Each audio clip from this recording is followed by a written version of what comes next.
I don't know if you've seen, there's a lot of TED Talks by this guy, George Monbiot. He's a writer for The Guardian in the UK, an ecologist. And he was talking about how when great transformations happen in society, it's only because we have a new story to replace the old. You know, we have a new narrative to help connect it to the human experience.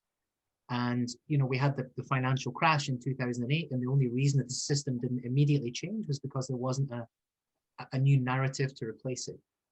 And so I'm wondering with education, you know, with the forest analogy, it goes way beyond that. It's constellational, it's all interconnected. It's part of a bigger change that perhaps need to happen with a move towards empathy. If we're going to have a chance of survival on this planet, of course, we need to have empathy beyond our tribal sensibilities, and empathy even for future generations and the biosphere, which is obviously a big ask for education. So to bring it right back down to the four of us sitting here, I mean, when the call ends and we go back into our respective worlds, I mean, what can we do to do our part? I mean, I'm impatient. I want change now, but you know, but what do you think is the best way for us to do our part in making this change happen? You thought you were gonna come here to listen to something. It's all philosophy here. It's all exactly. philosophy. This is the opportunity. very high thinking process here.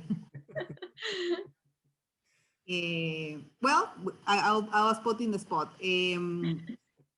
Of course, we are all humans, and I'm not only thinking right now as a professional, but also as a mom and a wife, of course. And I will always try to, and this is my outlook in life, to see the human life, and that what we do impacts lives. So in that sense, I'm coming from Peru and having lived abroad for many years. My role right now, and I wish more people were also aligned with that, is to give equal opportunities to more people to have access to education. Just that, you know, access. Maybe not the wonderful that we are now forecasting that will happen, but just access. And that will mean right now, Wi-Fi, having your data in order to connect to your class. In Peru, many of the students are doing classes through their cell phones. They don't have a computer. So when we go to the basics of all what's happening there, it is that, and make them able to really be able to think. And not only like what happened to me years ago, to just learn by memory, which is even worse. The sense of community has to be also on hold, because learning happens even more wonderful, and we all know that, when we cooperate, when we collaborate. That's even like a deeper sense of learning. So right now, my concern is also about, of course, the pandemic and kids being, all of them in their homes and not having this collaborative experience in many ways.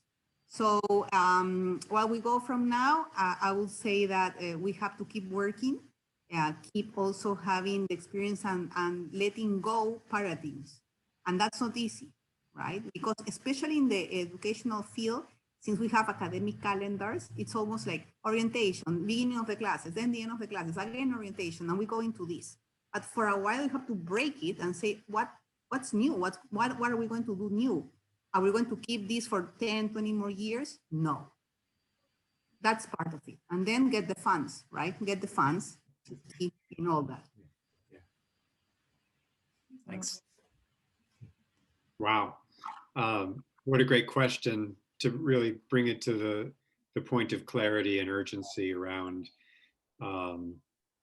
ecology and survival, and sort of what's the one thing that really matters.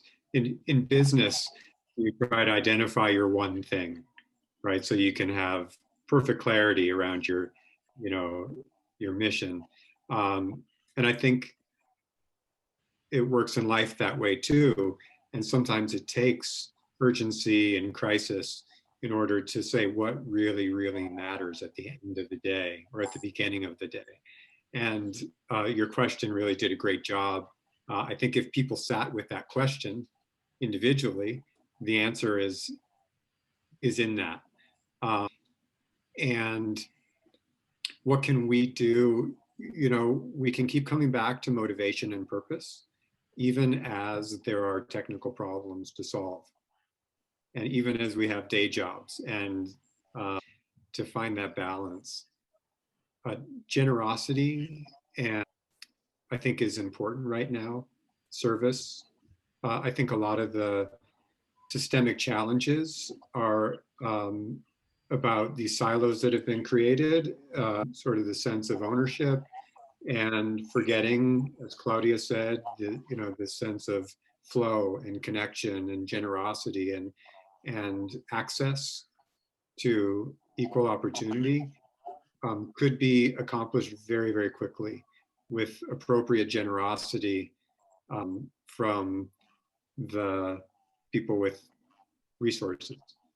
And I mean, it's been such a wide-ranging discussion. I'll have some things to reflect on myself.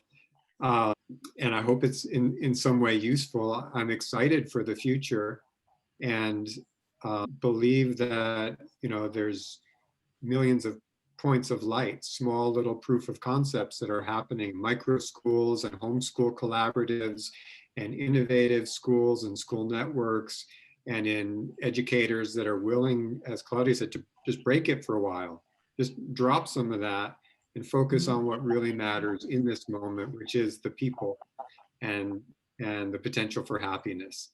So I'm optimistic. I think the resilience is here, it's in us, and we can all do our small part. I would like to take that final note to say that this is exactly our purpose, is to get started this collaborative spaces, right? And get those ideas out there, as philosophical as they can sound. I think it's a great starting point for all of us. And it's very true, Mark. We finish this call. What do we do?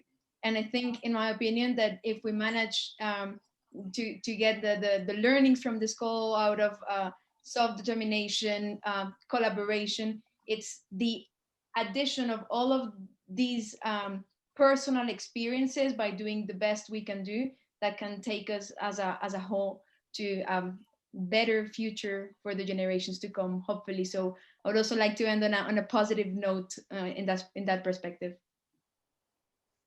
Yeah, thank you both for your time.